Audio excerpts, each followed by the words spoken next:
It is time for Fight News Now Extra. I'm John Pollock, and Robin Black will be joining me today as we go through all of today's headlines. We're going to chat about the petition to overrule the suspension handed down to Nick Diaz. World Series of Fighting returns to Las Vegas in December, and Big Ben will not be traveling to Dublin.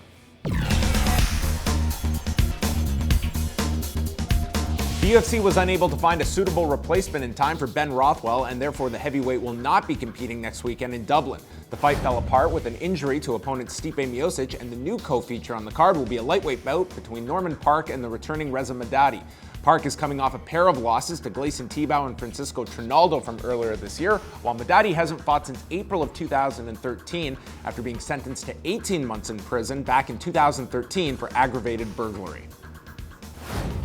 A White House petition that was created to help end the 5-year suspension to UFC fighter Nick Diaz has now reached over 100,000 signatures. A White House representative informed MMA Junkie that a response will be made by the White House over the next 2 months. The petition needed to reach 100,000 signatures by Friday in order for it to move forward with any kind of actions or response.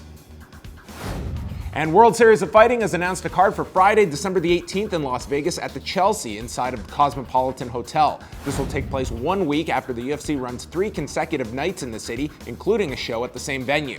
The World Series card will feature Lance Palmer defending his featherweight title against an opponent yet to be announced, and will also feature the return of Tyrone Spong, who has not fought for the organization since the summer of 2013, and who will be taking on 8-4 Jake Hune. Tune in on Saturday, October the 24th at 3 p.m. Eastern Time. We're going to have a 1-hour pre-fight show with Robin Black, John Ramdine, and myself, and we will get you set for the main card coming your way from Ireland, which airs exclusively in Canada on Fight Network, headlined by Dustin Poirier and Joseph Duffy, and no sign of Ben Rothwell. I am here with Robin Black. John Ramdine is off today. I think he was just partying hard on Wednesday night. Have you got into the Jays fever, Robin, or are you just tunnel vision and fighting still? No, honestly, Glenn McDonald, our senior producer, was watching it yesterday, and I walked over and I'm like, so they scored some touchdowns or whatever?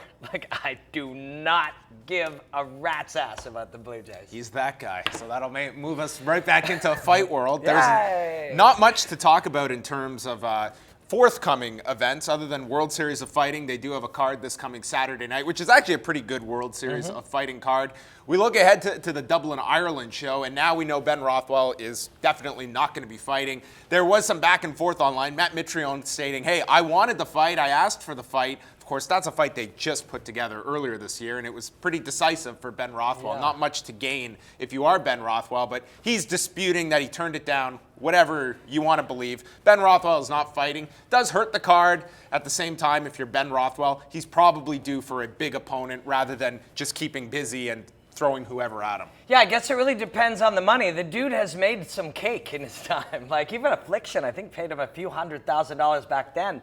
So, and he seems to, whatever you think of the way he plays the microphone and stuff, and that's a part of any entertainment sport, the guy seems to have a plan. And Matt Mitrione, we already did this until he did this, so I think we're done. It's everything to gain for Matt Mitrione and really nothing for Ben Rothwell. Yeah, I only won 4 times in my whole life, and 2 of them were against the same guy. And I choked the guy unconscious in 2.5 minutes, and then he went everywhere and said it was BS, and the ref, stopped it too quick. And he kept talking until I fought him again.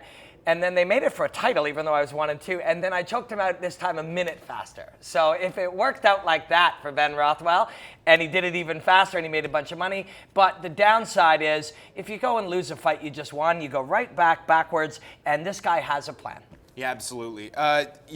One of the guys who stepped up and said he wanted that fight was Tyrone Spong, who is not a UFC contracted fighter. He does have an agreement with World Series of Fighting, and within 24 hours, World Series of Fighting not only announcing a card for Las Vegas, but Tyrone Spong will be on that card. I don't know if he was just trying to put World Series of Fighting, feet to the fire, get me a fight, I'm ready, but he's going to be fighting in December. I find it curious, the fact they are going to be running Vegas. This is 1 week after the UFC is going to be running the city, 3 consecutive nights. I think that there is a certain burnout to that particular marketplace, and that Las Vegas, typically, they get all the big fights. So you better have something really special if you want to do well in that particular city. Lance Palmer is going to fight on that same card, and Tyrone Spong against Jake Hune is what we know so far. I probably, even if I was in Vegas, there was some talk. Ramdean is definitely going to Vegas, and I heard I might be going to Vegas, which would be cool. But even if I was, Ramdean just booked it, and he informed everyone, I'm yeah, going to Vegas. I am going to Vegas, and that's awesome. When we have one on you or Ramdean there, it's always really good. But if I was there for those 3 days, and I was there the following weekend, you know, I love fighting. That's my thing. And there's also a lot of other stuff to do in Vegas. So I don't actually know if for sure I would go to that. Although if Tyrone Spong was fighting, I think I would. And I think that's the smart move by them. And it's the smart move by Spong to say, hey, by the way, my leg is healed and I fight for a living. I need to fight. Let's chat about Nick Diaz as well. He got 100,000 signatures on this White House petition. Now, I am not an expert with these petitions. Typically, they don't lead to much. Do you anticipate? The White House has at least said there will be a response. Yeah. We will respond to this petition within 2 months. As we look at this from a big picture point of view, I'm amazed at how much traction this had. I thought by this point, people will have moved on and they're no longer talking about Nick Diaz. It would be your typical 48-hour outrage and then we're on to the next thing. That's not the case with Nick Diaz. People are still as upset as they were a couple weeks ago when this suspension was handed down. Do you see the commission actually reviewing this suspension? They better. I mean, they absolutely better. Go ask them. There's a few really cool things about this, and among them, and not to get all philosophical, but it is really cool when the people can make their voice heard. When people are outraged and there is something, we need to feel like there's something we can do about it, if there's something that bothers us as a society. And this one actually makes it feel like you can.